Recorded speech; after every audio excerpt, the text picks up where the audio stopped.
Okay game. So unboxing tayo ngayon ng dalawang parcel natin na in-order sa Shopee. So yun yan mga dre. So total, start na rin naman yung video natin. Unahin natin magtumbos ang tubig maliit na parcel. So yeah, medyo balang ko pa ng buntot dito. So yun yan mga dre. So ganito yung itsura niya pag nakasuot na siya ngayon sa katawan mo. So yun, tamang-tama lang pala.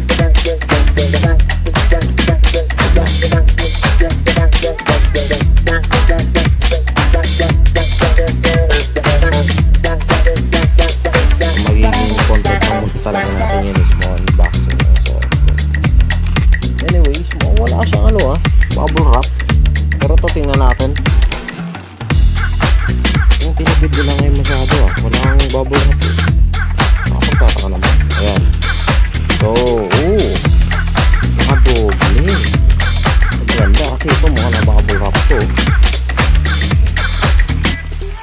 Parang may hinuha na ako kung ano to. Pero sige. Mawawala kasi yung surprise pag sinabi ko eh. Okay game. So, unboxing tayo ngayon ng dalawang parcel natin na in-order sa Shopee. Pero, ito kasi itong parcel na to na in-order ko mga tre is 2 out of 3 pa lang to. So may hinihintay pa tayong isa pa. Then bibigyan ko kayo ng clue ngayon. So yung clue na ibibigay ko is for part of our improvement sa natin, sa pagbablog ko sa mga series ko, at the same time sa mga magiging content ko in the future. Then at the same time part siya ng phase ng planning for improvement. Gawa nga ng yan 1,000 subscribers na tayo, 1,000 followers na tayo ngayon mga dre sa Facebook. So kung i-search nyo yung Motodev na Facebook page, makikita nyo doon 1,000 followers na agad tayo doon. Pero eventually ako nagulat din ako, and at the same time hindi ko rin alam kung paano nangyari yun. Pero sulit, ang galing talaga. Hindi ko rin alam kung paano nangyari yun. Siguro hindi pa naman ako nagbo-boost eh.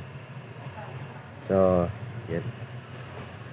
Okay, bago natin buksan to, intro muna tayo. So yun nga mga dre. So total, nag-start na rin naman na yung video natin. Unahin natin muna itong buksan itong pinakamaliit na parcel natin. So, yan. Medyo, kailangan ko pa ba ng gunting dito? Wait lang. A few inches later. Nakakuha na tayo ng gunting. Medyo may stains nga lang ng konti. Pero, sige, palag. Ayan. Okay. Anong meron itong unang parcel natin? Maganda to yun. So may rubber pad siya. Then holder. So yung una pala nabuksan natin ngayon is yung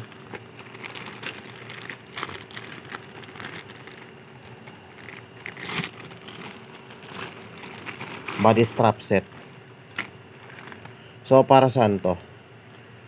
Ito yung strap set na, ito yung body strap set na to is nilalagay to or sinasagpak pa, sinusuot to mismo through mismo sa body. Tapos ang purpose nito, ito yung mag-hold nung phone or nung action cam na meron tayo sa habang nagbablog. So usually ito yung mga equipments na kadalasan ginagamit ng mga motovlogger or front view ng kanilang camera while driving, or else habang nagpo-content sila while doing some kind of reviews and so on and so forth. Pero yun nga, siguro ito-testing ko to mamaya. Alamin muna natin kung anong inclusions na ito. So kung makikita nyo, ito yung pinakabuong strap. Yan, ito yung pinakabuong body strap. So, ayan, adjustable siya. So, tingin ko naman sa size ng body ko is ma-adjust naman ito. Then, dito natin, ito. So, meron siyang dalawang shoulder strap. Meron siyang isang body strap dito. Tapos yung pinaka-holder nung mismo para sa action cam. So, ito yung aalamin ko ngayon kung paano ko siya ikakabit. Kasi, meron pa siyang naka-existing na para sa action cam holder. Or let's say ito is ginagamit din for phone. So, ito yung para sa attachment niya. So, try natin pag-eksperimento ng konti. Buksan natin tong kabilang pakete. Although, kahit na kompleto natin to, di pa rin naman mawawala sa atin yung iba pang mga old equipments natin like Android phones, so on and so forth. Yan. So, okay. Kung gusto ko tong kasunod Ang problema lang dito, ang pinaka disadvantage yan talaga while doing this. Ang problema ko lang is wala siyang instruction manual na included. So, medyo kapaanan ng konti ngayon to. So, susubukan natin maglagay. Medyo kapain lang natin ng konti ito. Oo, paano? Pero, sige. Wait lang. Sila ba? Eto.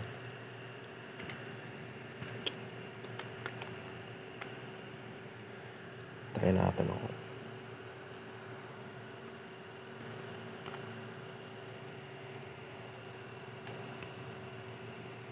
Subukan natin yung selpak.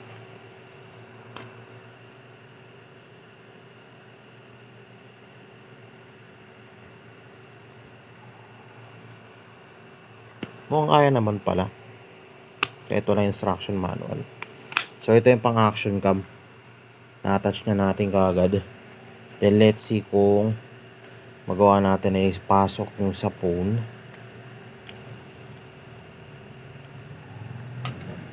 So alam ko para dito yan. Yan. No, okay. Pwedeng action cam, pwedeng phone holder. So ito yung phone holder nya. Yan.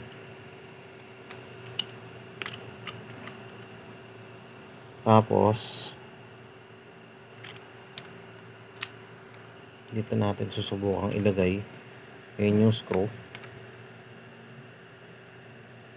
Itong screw nya kahit na ano lang pala to kamay na lang mismo mag-adjust Hindi na pala kailangan ng screwdriver. Pero meron siyang screw dito mismo. Ayan, kung napapansin nyo, dito sa tip.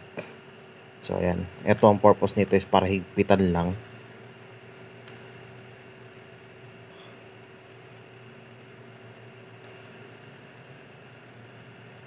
Yan. Nadali mo. Tapos medyo nakaka-confuse na ng konti kung paano natin i-attach ngayon yung phone. Kasi ito may 2 parts siya. Ayan. Pwede palang paganto. Hindi mo pwedeng paganyan Ayan. So in a usual place. Ayan. Let's see what we can take it from here. Ayan. So humihigpit. Yun, mukhang malakas naman pala yung kapit niya. Hopefully pag nag-drive tayo or pag nag-drive, sana hindi siya bumakalas. Yan. So, assembled na yung sa phone holder natin. Ito yung pang front view. Tapos testingin natin kung paano siya gumagana mga dre. So, sample na lang muna natin dito sa phone ko na isa. Ay, ginako. So, yun nga mga dre. So, ganito yung itsura niya pag nakasuot na siya ngayon sa katawan mo. So, yun. Tamang-tama lang pala for front view.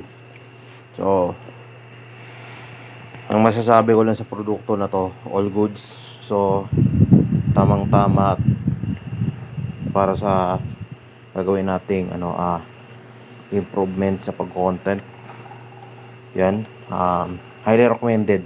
Kumbaga dito sa product na to, talagang mukhang masusulit nga talaga siya ng gamit. So subukan ko to bukas sa while driving doon mismo sa RFI 175 ko. Although ganoon din ang gagawin ko sa susunod pag once na ayos na yung Sigma 250. So yun. And so stop na natin.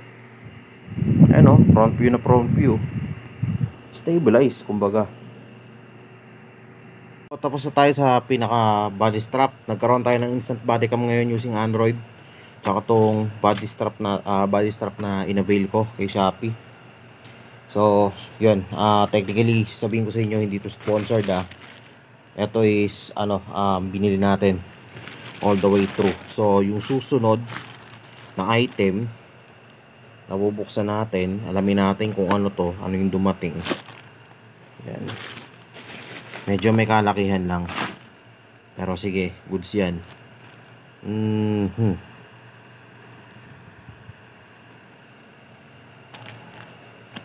Wait lang.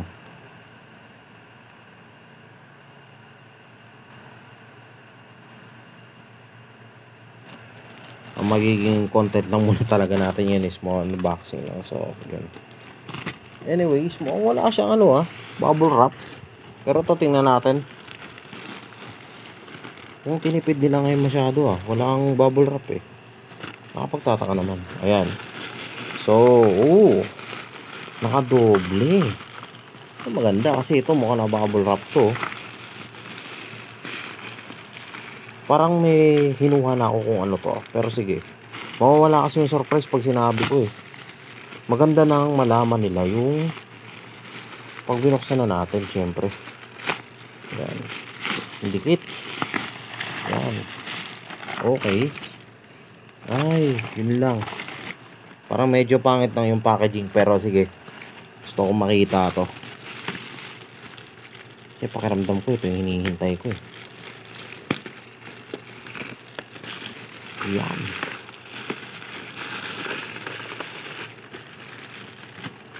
Pili natin. Paborito kasi itong bubble wrap. Yan. Sabi ko na nga ba.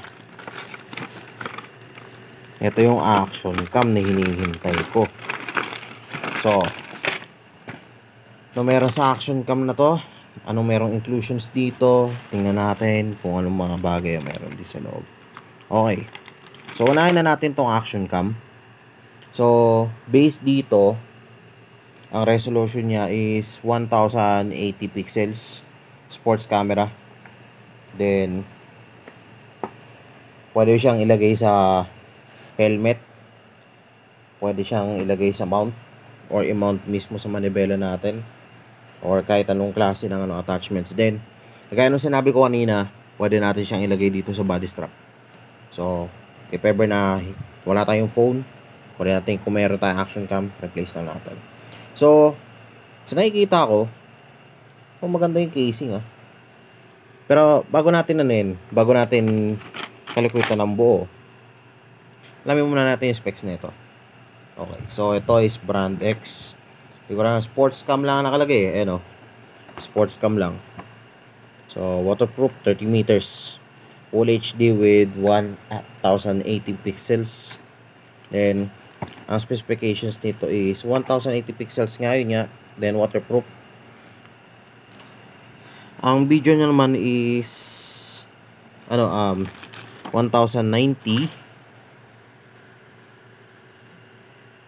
by 1920 by 1080 pixels per 15 fps. So, wait lang. Pag sinabi kasi nating FPS is yung tinatawag natin na frames per second. So usually ginagamit tong unit na to for the camera. So kadalasan DSLR, action cam, dash cam, and so on and so forth. Then meron pa siyang 1 1280 by 720 pixels per 30 frames per second. So yun, ito yung isa sa mga specification niya. So super wide angle lens, 140 degrees. Hindi pa umabot ng 180 pero sige, okay lang. So waterproof up to 30 meters. 1.5 to 2 inch LCD. So asa ng LCD dito? Ito nasa likod. Multi-language. So hopefully wala naman ang iba sigurong lingwahe dito sa naman ng Chinese na included or yung mga hindi natin maintindihan ng lingwahe. So storage is micro SD card. Not included. Pero sige, may SD card tayo dito. Try natin mamaya. Tapos ang battery is 900 mAh. Tumatagal siya ng 1.5 hours or 1 hour and 30 minutes. Input and output is yung micro USB. Hopefully meron silang charger dito niyan. Pero sige, tingnan natin. Dimension, length, width, height is 39.3 by 24.6 by 41.1 mm. Yan, so naka-include na lahat dito. Yan. So may waterproof housing. Tingnan natin kung nandito lahat yon. Okay, so may waterproof housing siya. Yes. Kasama na sa camera. Clip. Ito yon. Tapos handle mount. Saan yun? Ito siguro yon. So full set, full pack set siya. Tapos mount 1. May mount 2 rin tayo. Ito kadalasan ginagamit to for biking eh. Tapos may mount 3 din. Then ewan ko nakahiwalay ba yung battery nito. Buti ito may instruction manual oh. Then may strap. Medyo hindi ako familiar dito pero sige. Tingnan natin yung user's manual. Okay.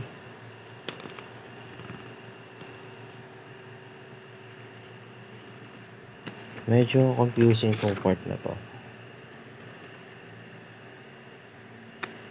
So, wala palang ASD to, no? Okay, so may pwede pa pala siyang inclusions yun. So, meron siyang setup na naka-frame. Meron siyang naka-clip. Pero mas trip ko yung meron siyang waterproof casing, yung pinakauna. Tapos meron siya naka-clip lang. Tapos meron dito yung basic na naka-clip. Pero mas trip ko to naka-casing, so hindi ko natatanggalin to. Ang gagawin na lang natin ngayon is check lang natin kung meron ba tong battery sa loob. Kasi ito hindi ko alam kung extra to or spare. Well, kung spare to, maganda. At kung meron na tong battery sa loob. Kasi bakit? Pag nalobat tayo sa daan, tsak, may pamalit tayo. So, buksan natin to. Ito yung favorite kong part eh. Yan. Medyo may kalakihan to ah. Yung SJ, meron kasi akong camera dati guys. Action cam din. Yun nga lang. Ang pinaka problema lang nun. Nasira kasi yung pinaka housing o yung pinaka salpakan ng SD card niya. So, yun. Lapang SD. Huwag magaan. Testingin. Wala rin battery. Okay. So walang battery. Means to say, wala tayong spare. Ito lang yun. Tumatagal lang siya ng 1.5 hour. Tapos, salpak natin to. Yan. Then, pasok natin ulit. Tingnan nga natin kung magpipit yung SJ cam natin dito sa susunod. Para at least meron tayong dalawang camera. Or pwedeng gamitin na natin yung battery niya. Tingnan natin kung may laman Uy, meron. Sports camera nga. So ito yung itsura niya.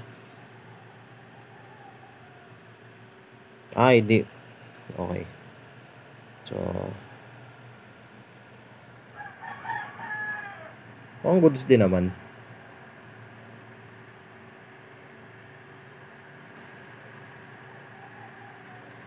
1080.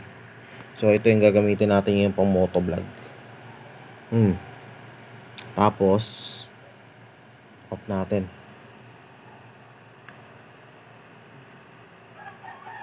Di pa ito nagre-record eh. Kailangan natin ng SD card. Kuha lang tayo saglit. Meanwhile, So ayan. Ito yung SD card ko before. Subukan natin to. Ilang gig to? 8 gig lang ba to?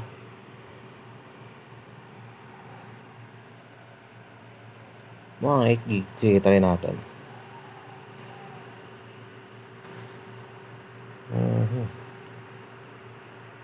Hindi magkasya.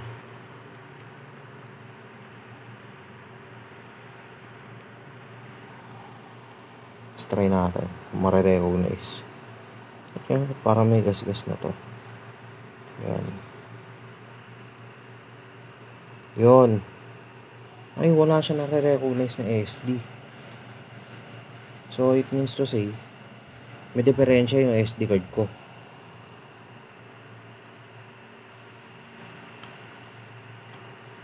Hindi ako nagkakamali. Kasi wala siya nare-recognize, oh. Tignan mo. Salpak man natin yan.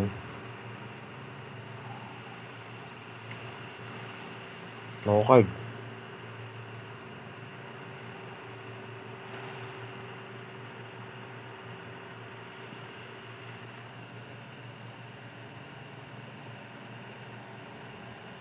Off muna natin. a few inches later. Okay, so mukhang hindi gumana yung isang SD natin. So, subukan natin yung magagaling dito kay SJ Cam.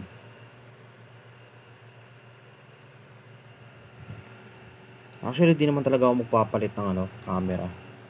Napilitan lang ako kasi hindi ko alam kung may problem ba yung SD or itong camera mismo kasi hindi siya nare-read eh. Pero sige, try natin. Salpak natin dito. So ito 32 gig. Let's see what we got. So sana hindi na magkamali ulit. Yan. Ay, nag-stuck. Yan. Try natin. SanDisk pa man din to. So, sana mag-work. Yun. So nawala. Okay, gets. Pero ano siya magre-record? Memory card E.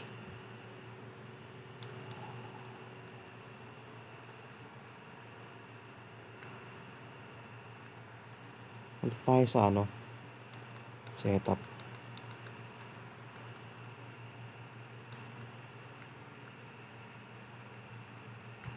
Five meters.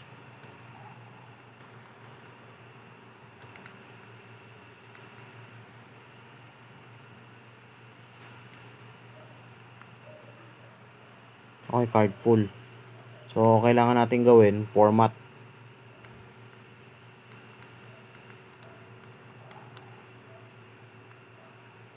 O media.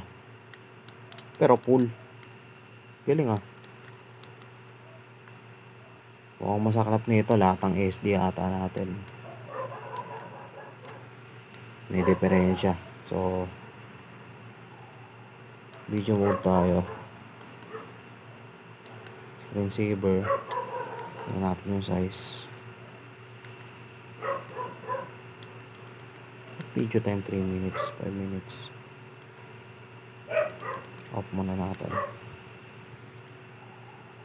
Voice recording on. Exit muna natin.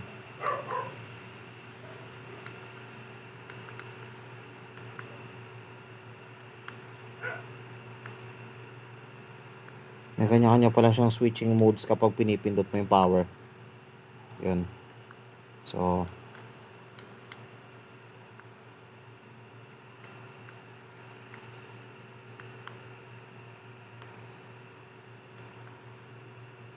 yun. Tingin ko kailangan ko i-examine to gamit yung sira kasi yung PC. Hindi pala sira. kulang pala sa power. So tingin ko kailangan ko i-examine tong SD using SJCam or yung phone ko.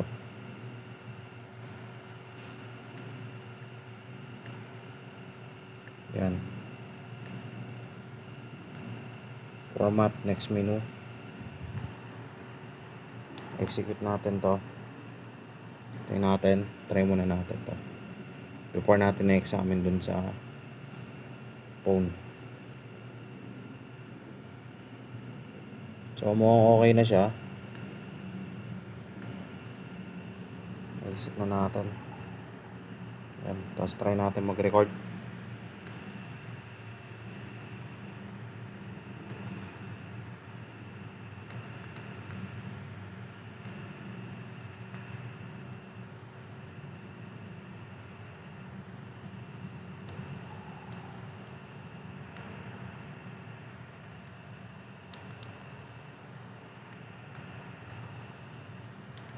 Off natin to.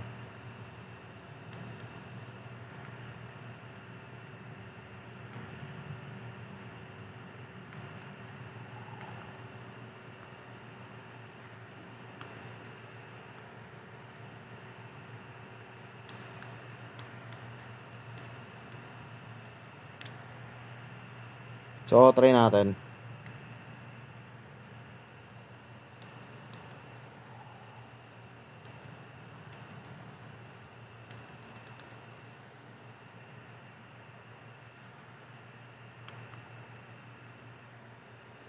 Try natin kung magre-record. So, ayan. Paano ko nga ba malalaman pag nag-record na to? Ay, sorry.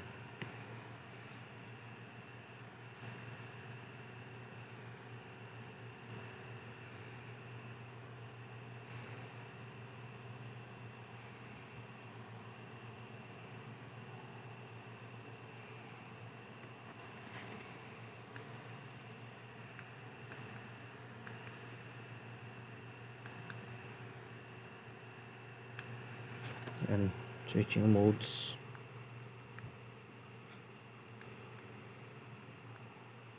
Okay, gets.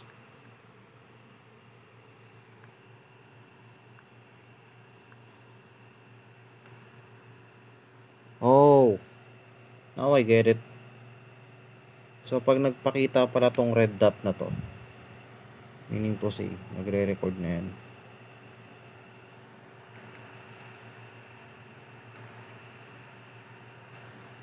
Tingnan nga natin.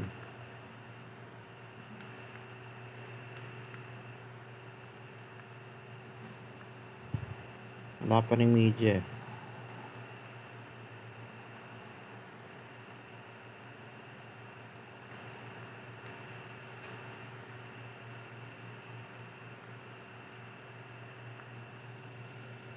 Sige, try natin. Pero sa ngayon, i-charge muna natin to. O nakukuha ko na kung paano siya gagamitin. Excuse me. So, yun. O, nagets ko na kung paano gamitin tong ano na to.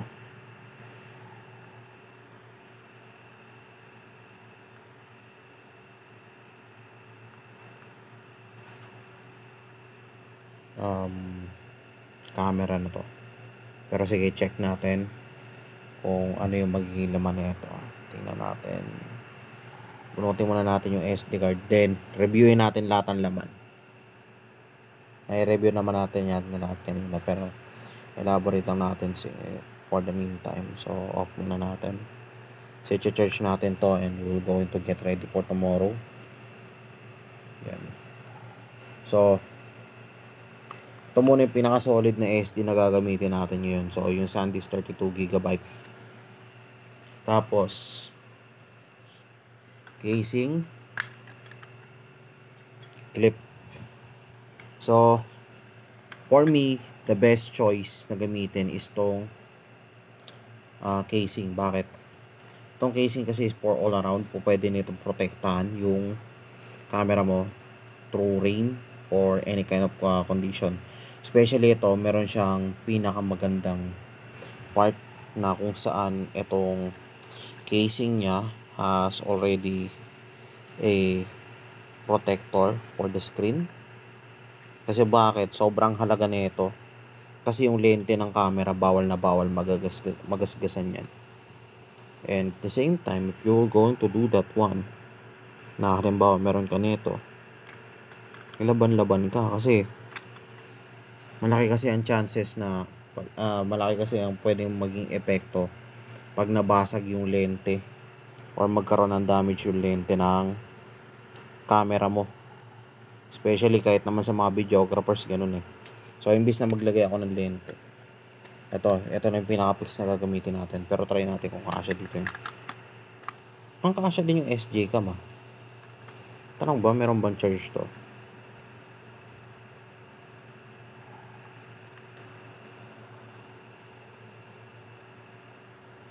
Hindi ko lang alam ba pwede pa natin pakinabangan to. Pero sige, tingnan natin. Hopefully pareho sila ng battery. Parang medyo lumobo na ng konti. Tagal na rin kasi dinagamit nito. Dapat pa naman kasi noon pa naman sana nagpaplano na ako mag-vlog. Kaso mag-motovlog talaga. Kaso gawa nga ng pandemic din. At the same time, medyo nire-restrict tayo sa daanan. Hindi kasi tayo ganun ngayon. So, kaya gagawin natin. Subukan na natin to. Ngayon lang ako nakapag-start talaga kung tutusin. Medyo mataba na kasi itong SD card eh. Yung SJ cam eh. Pero mukhang kaya naman. So, at least may backup battery tayo. Pero, ito na lang muna gagamitin natin now. At least may backup tayo. So, charge ko muna to. Bago ko siya ibalik sa casing. To, ba't ako nag-avail ng camera pala mga dre kung meron akong SJ cam? Eh, samantalang, mas maganda, sasabihin na iba, mas maganda naman ang dihamak yung quality ng SJ cam. Well, to make a long story short, within one sentence explanation, etong SJ cam ko na kasi na to, matagal na to.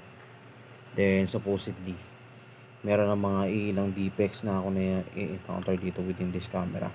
Marami na rin kulang sa kanya, kagaya nung takip ng battery. Although yung takip kasi talaga ng battery nito, dapat nandito pa to eh. Nalaglag kasi to eh. Hindi ko na mahanap. Then nagkaroon na siya ng mga sandamakmak na problema dito. Like for example, yung paligid niya, nagkaroon na ng dumi, hindi ko na matanggal. Pero kaya na pa naman siguro ng linisin yan. Pero ang mas masaklap is, kahit anong gawing kumpunas ng lente nito, using microfiber, wala na. As in, totally damaged na yung lente niya. Eh, pag nagkukuha kasi ng video, ito kasi yung pinakamahalaga yung lente. Kung tutusin ito, naka 4K wifi ito eh. Pero because of that, back to basic lang muna tayo. So, ayun. Isa rin yun sa mga nagiging problema ko. So, kaya ako nakapag-decide na bumili muna ng camera kahit ganito lang. Is para lang muna may magamit lang muna tayo for actual footage nung ginagawa natin. Although ito, pwede ito makapag-record ng audio. Ang kailangan lang natin talaga is yung SD.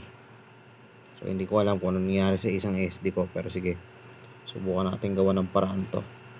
Sana may lapis ako makita mamaya. So, yun. So, meron siyang kasamang USB port charger. Mini USB lang yan. Another type ng mounting. Tapos, free strap. If ever nakakailanganin. Then, ayun nga, na-discuss na natin tong iba't ibang klase ng clips. Yung pang mount. Tsaka yung ginagamit kadalasan to sa mga manibela tsaka side mirrors eh. Then at the same time, another mount siya for the other attachments like trail biking, so on and so forth. So yun. So halos ito lang din naman ang laman niya. So, sa ngayon, charge muna natin to. Hopefully, hindi naman aabutin ng magdamag. Yun na muna sa ngayon, yung magiging video natin. Pero, asip naman, maganda naman din yung quality niya due to having a 1080 pixels per 1080 pixels per 15 frames per seconds. Goods na rin to. So, for the meantime, ito muna yung gagamitin natin. Kasi, bala kong kumuha ng, kung sakasakali man ito, di naman ako totally naghahangad na ma-monetize yung YouTube or Facebook ko. Ang sa akin lang, kumbaga, gusto ko lang din makapag,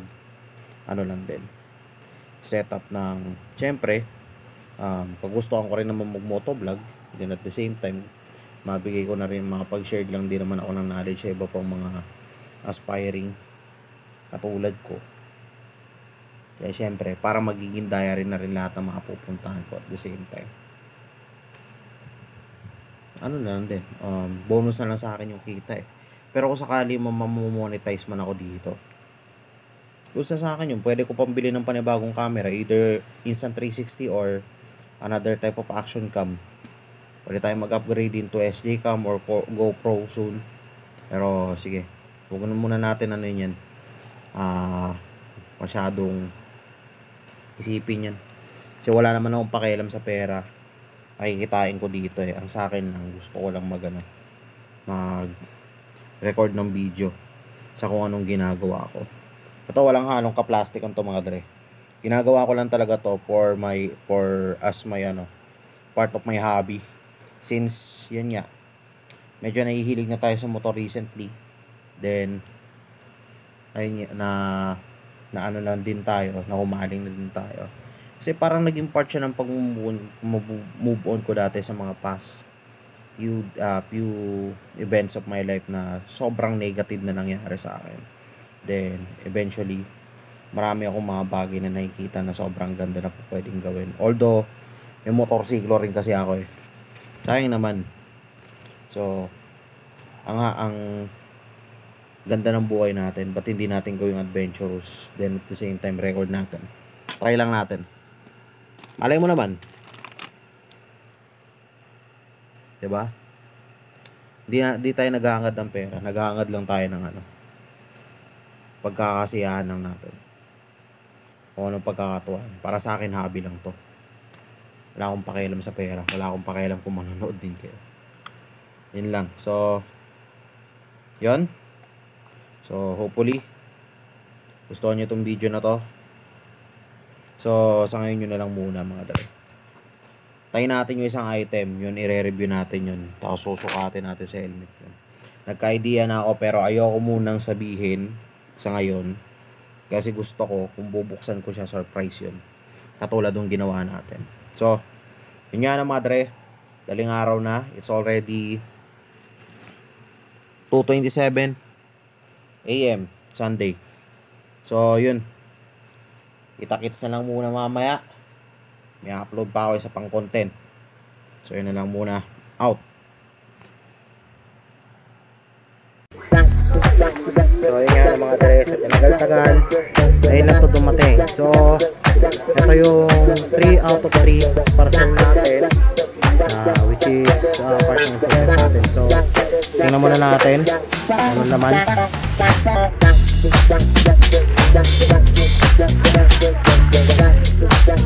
Nakaboble balot pa. Basta ka ba?